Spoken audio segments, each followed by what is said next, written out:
దేశంలో అత్యున్నత పౌర పురస్కారం భారతరత్న. ఏదైనా రంగంలో విశేష కృషి చేసిన పౌరులకు కేంద్రం ఈ పురస్కారంతో సత్కరిస్తూ ఉంటుంది. ఇది 1954 జనవరి 2న భారతదేశ మొదటి రాష్ట్రపతి డాక్టర్ రాజేంద్ర ప్రసాద్ ప్రారంభించారు. ఇప్పటి వరకు 40 మందికి పైగా ఈ పురస్కారాన్ని అందుకున్నారు. వారిలో 2 విదేశీయులు కూడా ఉన్నారు. ఈ పురస్కారాన్ని ప్రతి ఏటా 3కి మాత్రమే ప్రకటిస్తూ ఉంటారు. దేశ ప్రధాని మాత్రమే రాష్ట్రపతికి ఏడాదికి గరిష్టంగా 3ని ఈ పురస్కారానికి సిఫారసు చేయవచ్చు. కానీ దీనికి పరిమితి మాత్రం లేదు. 1999లో ఈ పురస్కారాన్ని 4 వ్యక్తులకు ప్రదానం చేశారు. అప్పటి నుంచి ఏడాదికి 3కి మాత్రమే ఈ అవార్డు ప్రకటిస్తూ వస్తున్నారు. అయితే ఎన్నడూ లేని విధంగా ఈ ఏడాది ఏకంగా 5గురిని భారతరత్న వరించడం విశేషం. కాగా ఈ ఏడాది భారతరత్న అవార్డును ప్రకటించిన 5గురిలో 4కి మరణానంతరం అవార్డు వరించింది. ప్రస్తుతం ఈ అవార్డుకు ఎంపికైన వారిలో ఎల్కే అద్వానీ మాత్రమే జీవించి ఉన్నారు.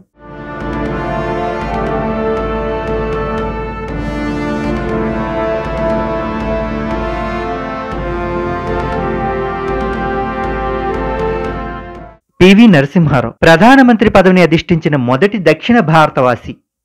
17 భాషల్లో అనర్గళంగా మాట్లాడే బహుభాషా కోవిదుడు. రాజకీయాలకే రాజనీతిని నేర్పిన అపర చాణక్యుడు. మన దేశంలో ఆర్థిక సంస్కరణలకు బీజాలు వేసి కుంటుపడిన దేశ ఆర్థిక వ్యవస్థను గాడిలో పెట్టిన ఆర్థికవేత్త.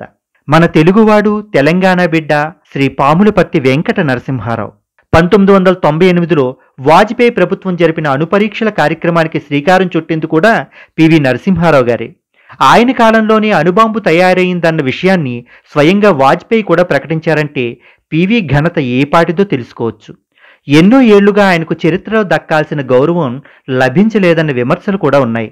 కానీ భారతరత్న ప్రకటనతో అవన్నీ పటాపంచలయ్యాయి. కేంద్రం ఆయనకు భారతదేశ అత్యున్నత పురస్కారమైనటువంటి భారతరత్నను ప్రకటించింది.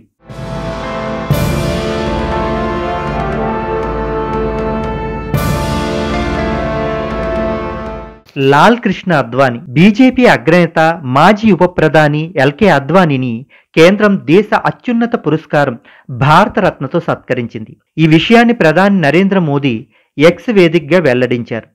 దేశాభివృద్ధిలో అద్వానీ పాత్ర కీలకమని కొనియాడారు. అద్వానీజీని భారతరత్న పురస్కారంతో గౌరవించాము అని అన్నారు.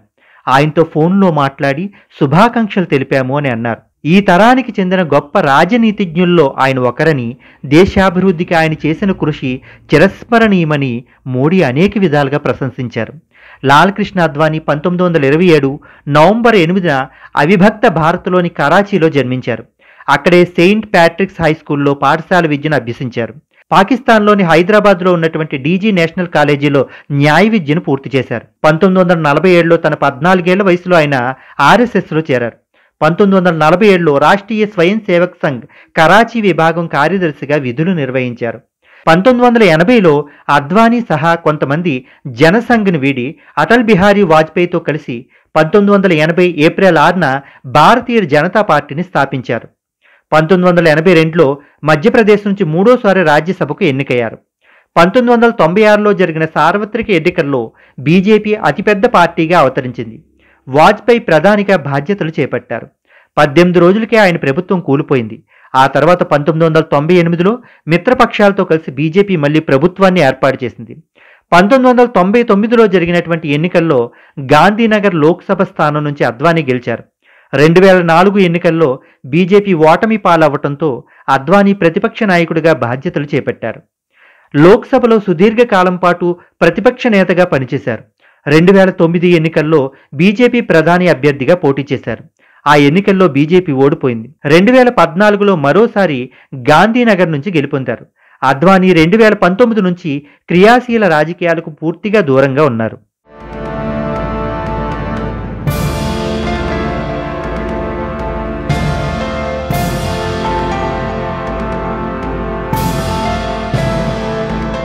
కర్పూరీ ఠాకూర్ ప్రముఖ స్వాతంత్ర సమరయోధుడు, సోషలిస్టు నేత, బీహార్ దివంగత మాజీ ముఖ్యమంత్రి కర్పూరీ ఠాకూర్కు భారత ప్రభుత్వం అత్యున్నత పౌర పురస్కారం భారతరత్నతో గౌరవించింది. జనవరి 24వ తేదీ ఆయన శత జయంతి. ఠాకూర్ శతాబ్ది జయంతి ఉత్సవాల ప్రారంభానికి ఒకరోజు ముందే రాష్ట్రపతి ద్రౌపది ముర్ము జనవరి 23వ తేదీ మంగళవారం భారతరత్న అవార్డును ప్రకటించడంతో ఈ అవార్డు ఎంతో ప్రాధాన్యతను సంతరించుకుంది. జననాయకుడిగా అందరికీ చిరపరిచితుడైనటువంటి ఠాకూర్ బీహార్లో ఓబీసీ రాజకీయాలకు నాంది పలికారు. భారతరత్న పొందిన వారిలో ఠాకూర్ 49వ వ్యక్తి.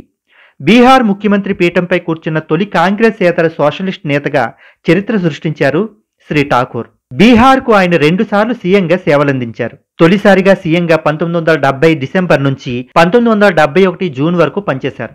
1977 డిసెంబర్ నుంచి 1979 ఏప్రిల్ వరకు రెండోసారి ముఖ్యమంత్రిగా ఉన్నారు. గతంలో డిప్యూటీ సీఎంగా కూడా పనిచేశారు.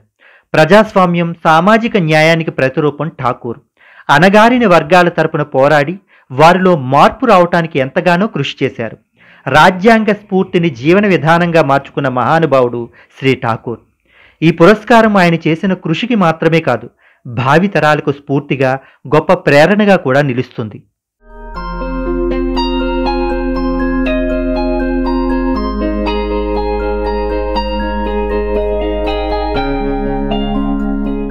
చౌదరి చరణ్ సింగ్ అన్నదాతకు ఆత్మబంధువుగా పిలువబడే దేశ 5వ ప్రధాని చౌదరి చరణ్ సింగ్కు కేంద్ర ప్రభుత్వం భారతరత్న అవార్డును ప్రకటించింది. చౌదరి చరణ్ సింగ్కి సంబంధించిన ఆసక్తికర విషయాలు నేటి యువతకు ప్రేరణగా నిలుస్తాయి. మరికొందరు అతని ఆత్మగౌరవాన్ని మొండితనంగా భావిస్తారు. దేశ స్వాతంత్ర పోరాటమైనా, ఇందిరాగాంధీ ఎమర్జెన్సీకి వ్యతిరేకంగా జరిగిన ఉద్యమమైనా రెండిటిలోనూ ముఖ్య పాత్రను పోషించిన చౌదరి చరణ్ సింగ్ స్వాతంత్ర సమరయోధుడు, రాజకీయ నేతగా కంటే రైతు బంధువుగానే ప్రజలకు ఎక్కువగా గుర్తుకొస్తారు. 1975లో అప్పటి ప్రధాని ఇందిరాగాంధీ దేశంలో ఎమర్జెన్సీ విధించారు. ఒకప్పుడు కాంగ్రెస్లో అతి ముఖ్యమైనటువంటి భాగమైన చౌదరి చరణ్ సింగ్ దీనిని వ్యతిరేకించారు. దీంతో చౌదరి చరణ్ సింగ్ జైలుకు వెళ్లాల్సి వచ్చింది. అయితే ఎమర్జెన్సీ తర్వాత దేశంలో జరిగిన సార్వత్రిక ఎన్నికల్లో ఇందిరాగాంధీ ఓటమిని చవిచూడాల్సి వచ్చింది. మొదటిసారిగా కాంగ్రెసేతర పార్టీలు దేశంలో ప్రభుత్వాన్ని ఏర్పాటు చేశాయి. జనతా పార్టీ నేతృత్వంలో ప్రభుత్వం ఏర్పడింది. ప్రధానిగా మొరార్జీ దేశాయ్, ఆయన ప్రభుత్వంలో రైతు నాయకుడు చౌదరి చరణ్ సింగ్కు ఉప ప్రధాని, హోంమంత్రి పదవిని ఇచ్చారు. ప్రధానమంత్రి మొరార్జీ దేశాయ్ ఎక్కువ కాలం పదవిలో కొనసాగలేదు. జనతా పార్టీలో విభేదాల కారణంగా ఆయన ప్రభుత్వం పడిపోయింది. కేవలం 23 రోజులు మాత్రమే దేశ ప్రధానిగా కొనసాగిన ఆయన ఆ కాలంలో పార్లమెంటు సమావేశాలు జరగనందున పార్లమెంటును ఎదుర్కొనే అవకాశం కూడా రాలేదు.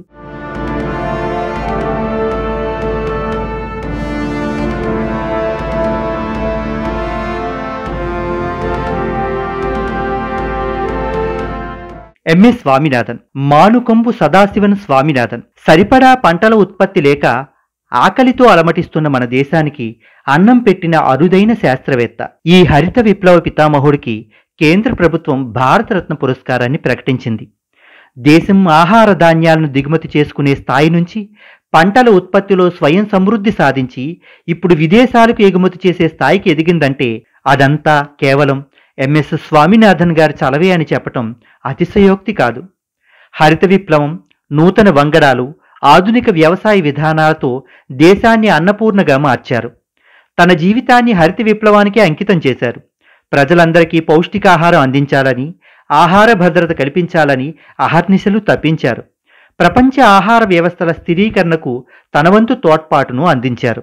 తన పరిశోధనల ద్వారా కోట్లాది మంది రైతుల జీవితాల్లో వెలుగులు నింపారు.